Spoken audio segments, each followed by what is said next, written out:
Hi, folks. I I really one of the things I appreciate my job is, every day I'm putting out articles, and it's a little hard to stop in the middle of the rush and the pressure and actually take in what I've written about.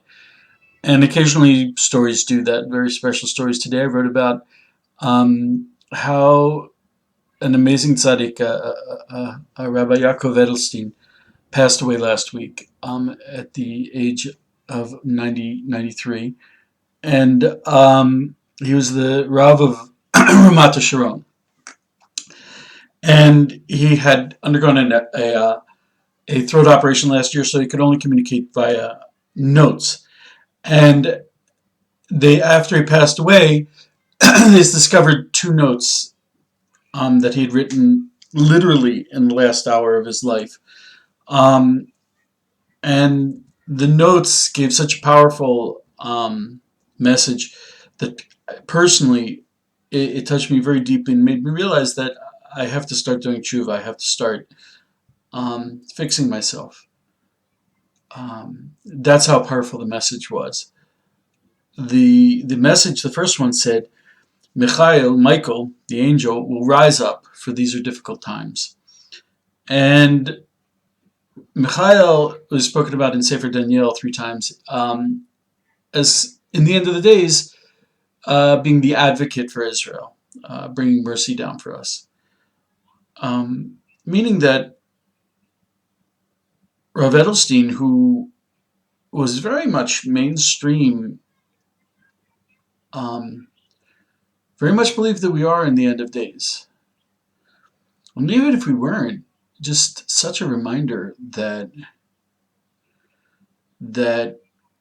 we need that kind of protection from above is very humbling.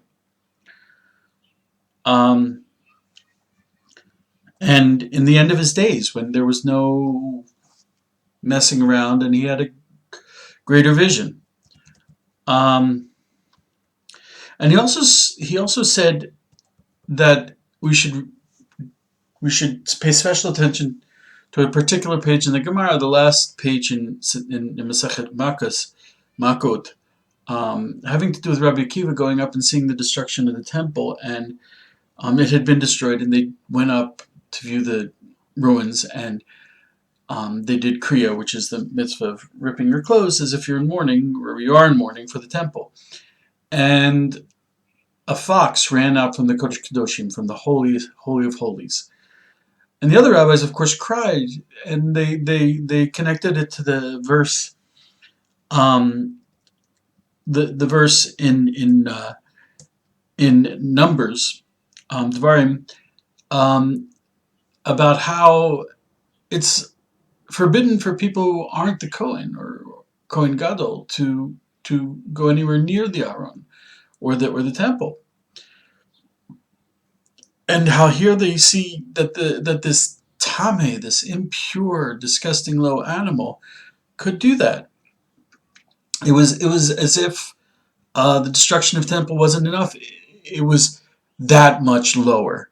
And Rabbi Akiva laughed because he said, "Look, if you have that prophecy, then you're going to also have the prophecy come forward, because we have a pasuk about the Beit Hamikdash being in that condition, which is in Micha, and then he brings the pasuk in Zechariah about how Yerushalayim in the end of days will be a beautiful, lovely place."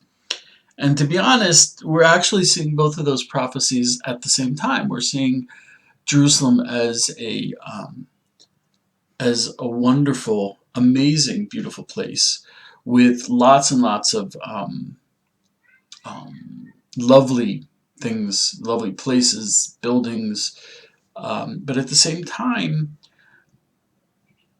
there's this horrible impurity on the top of it. And I'm not talking specifically about Arabs or specifically about Islam, but an aspect of Islam, an aspect of the Arabs uh, that we're seeing. And it's certainly, of course, people are going to misquote me and think that I hate, and that's all a lie. there's an aspect that's being brought in the world through them. It's I think an assignment, a trial for them to go through that they have to fix, and that is the aspect of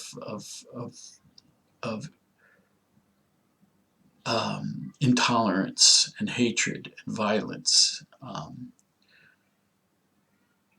as in the place that should be the house of prayer for all nations. And the Jews had that in us, and it's being forced out of us. And now we're going to have to accept a house of prayer for all nations, even though it's not our natural inclination. We're going to have to accept that. And I think that's the vision that we're seeing right now. And what's for sure is that we're living in powerful times of dynamic when things are changing and about to change even more.